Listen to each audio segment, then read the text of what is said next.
Sejumlah lembaga di Indonesia terus melakukan penelitian soal virus flu burung. Salah satunya adalah lembaga Eijkman.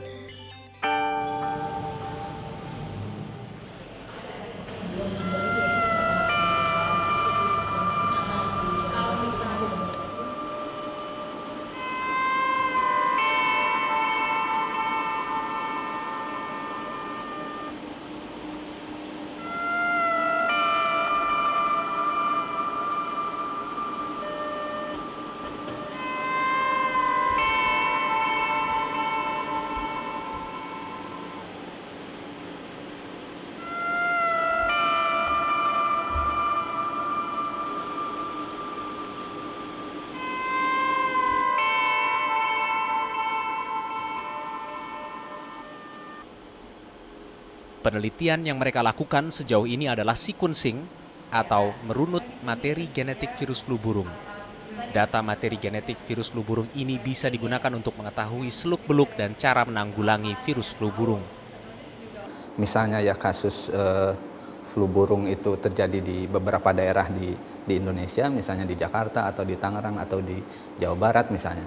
Kemudian dari materi genetik yang kita ambil dari setiap sampel itu kita bandingkan, kalau misalnya hasilnya sama, berarti kan itu sumber penyebarannya sama gitu. Sebuah laboratorium khusus dengan pengamanan biologis tingkat 3 telah dibangun. Artinya, laboratorium ini dibuat dengan barrier atau benteng pertahanan yang mampu mencegah virus keluar. Selain penelitian pada manusia, penelitian pada unggas juga terus dilakukan. Tim riset Fakultas Kedokteran Hewan dari Institut Pertanian Bogor melakukan penelitian pola penyebaran virus flu burung pada unggas. Ini ayamnya nggak sakit ini ya, sehat ya. Penelitian dilakukan dengan memeriksa kesehatan unggas pada suatu wilayah tertentu. Dari sini, peta penyebaran virus flu burung pada unggas di Indonesia bisa dibuat. Penelitian ini penting dilakukan karena pola penyebaran virus flu burung masih belum jelas.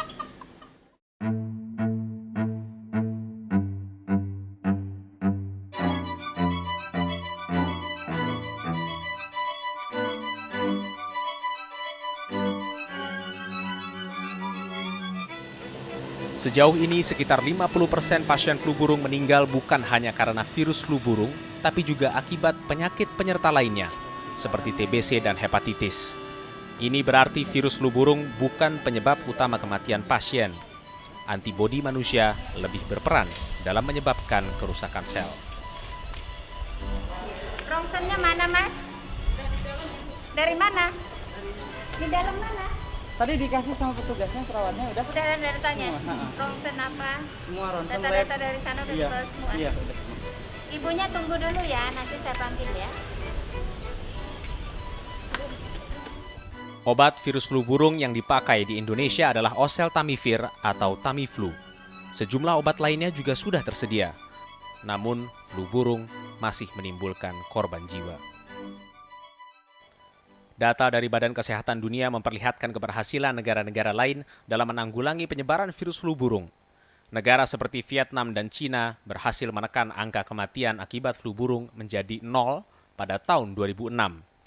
Kita bisa kendalikan di akhir 2008, itu masih bisa kita capai. Syaratnya itu saja, semua mau bekerja sama, masyarakat pun harus mau bekerja sama, taatlah pada pemerintahnya.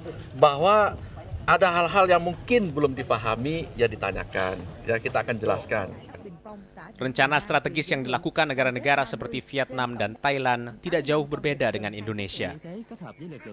Bedanya, pencegahan pergerakan lintas batas unggas telah lebih dulu dilakukan Vietnam tahun lalu. Sekitar 51 juta unggas telah dimusnahkan di Vietnam sejak tahun 2003. Sedangkan Indonesia hingga akhir Desember tahun lalu baru memusnahkan sekitar 365.000 unggas. Ini yang dilakukan apa sih? Penertiban, pembersihan, semprot-semprotan, vaksinasi, sudah seabrek-abrek. Tapi kenapa tahun 2007 muncul lagi? Di daerah yang tadinya sudah kena, kemudian sudah bersih, kena lagi. Artinya apa yang sudah kita kerjakan kemarin itu tidak cukup. Maka tolong bersihkan unggas betul-betul dari pemukiman.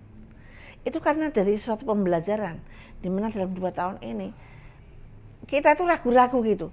Mau stamping out, yang dibunuh mestinya ribuan, yang dibunuh cuma 15.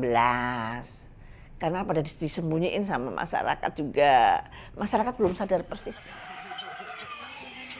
Pemerintah telah menganggarkan dana tidak sedikit untuk menanggulangi penyebaran virus flu burung. Untuk tahun ini, 2 pos besar dalam anggaran itu adalah pengendalian flu burung pada unggas dan pada manusia.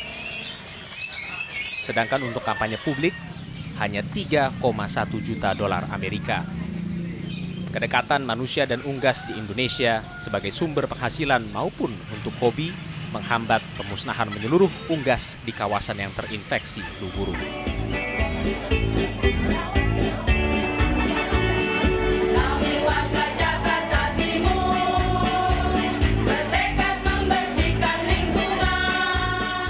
Kampanye publik ini diharapkan mampu meningkatkan pemahaman dan kesadaran masyarakat akan flu burung. Saya yakinkan kembali bahwa serangan flu burung itu serangan yang mematikan. Bukan hanya sekedar merelakan hewan kesayangan mereka untuk dimusnahkan, tapi juga untuk menyampaikan ke masyarakat akan ancaman pandemi flu burung.